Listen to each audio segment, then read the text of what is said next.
Kami Aliansi Muslim Jogja Bergerak bersama para ulama, advokat, dan tokoh daerah istimewa Yogyakarta menyampaikan hal-hal sebagai berikut. Menyampaikan seruan kepada Presiden Republik Indonesia, DPR RI, dan seluruh rakyat Indonesia untuk mengambil Islam sebagai solusi, menerapkan syariat Islam secara kafah sebagai solusi bagi seluruh problematika yang menderita negeri ini. Dengan menerapkan syariat Islam secara kafah, pemerintah Indonesia akan dapat melayani rakyat dengan baik dan memproteksi negara dari kejahatan ideologi kapitalisme liberal yang melakukan penjajahan ekonomi kepada seluruh umat dan bangsa di Indonesia. Yogyakarta, 27 April 2022. Sekian dari kami, semoga petisi ini bisa ditindaklanjuti dan menjadi catatan bagi pihak-pihak yang telah disebut. Sebelum lanjut videonya, jangan lupa like video ini dan subscribe channel ini, serta nyalakan lonceng notifikasinya untuk mendapatkan fakta harian terbaru dari kami selanjutnya. Terima kasih. Bukan cuma di Jakarta saja sekarang yang terang-terangan ada kelompok ingin menegakkan syariat Islam di Indonesia. Tetapi kota-kota besar lain seperti di Yogyakarta mulai berani terang-terangan ingin mengubah sistem negara Indonesia dengan syariat Islam. Salah satu kelompok yang ingin menegakkan syariat Islam di Indonesia adalah kelompok Aliansi Jogja Bergerak. Mereka tanpa ragu meminta Jokowi untuk merubah sistem pemerintahan di Indonesia menjadi syariat Islam. Yang lebih parahnya lagi, mereka berani untuk mendatangi kantor polisi untuk menyampaikan aspirasi mereka. Sungguh nekat apa yang mereka lakukan.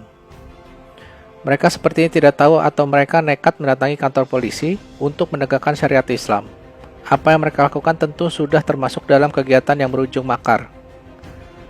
Polri perlu melakukan penindakan yang sangat tegas kepada kelompok-kelompok seperti ini.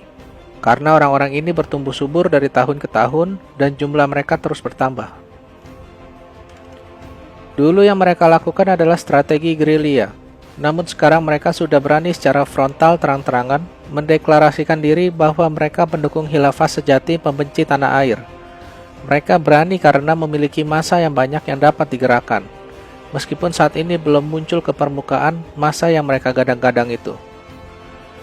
Jika ini dibiarkan terus-menerus, bukan tidak mungkin orang-orang seperti ini bisa menghasut orang-orang awam dan menjadikan orang awam tersebut sebagai kaki tangan mereka untuk melancarkan aksinya.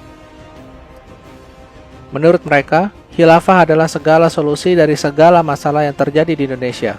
BBM naik, harga pangan naik, ekonomi melemah, dan lain sebagainya, hanya khilafah solusinya. Itulah yang ada di pikiran mereka. Padahal sebaliknya, yang ada negara kian hancur karena diterapkan khilafah. Lihat contoh saja, negara asing di luar sana. Tidak ada satupun negara yang maju karena menegakkan khilafah. Malah negara yang menganut sistem komunis bisa jauh lebih maju dibandingkan sistem khilafah. Sungguh ironis memang, sistem yang mereka gadang-gadang dan mereka banggakan ternyata hanya sebuah imajinasi belaka. Apa jadinya jika keinginan sekelompok orang diterapkan di dalam sebuah negara? Bisa dipastikan negara tersebut akan terjadi kekacauan hebat. Banyak orang yang sudah geram dengan kelakuan-kelakuan mereka, tetapi tidak dapat berbuat banyak.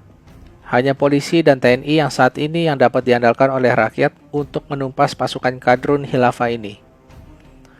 Kami segenap rakyat Indonesia meminta kepada Kapolri untuk segera meringkus kadrun-kadrun khilafah ini yang terus bertumbuh subur sebelum mereka berkembang biak bertambah banyak.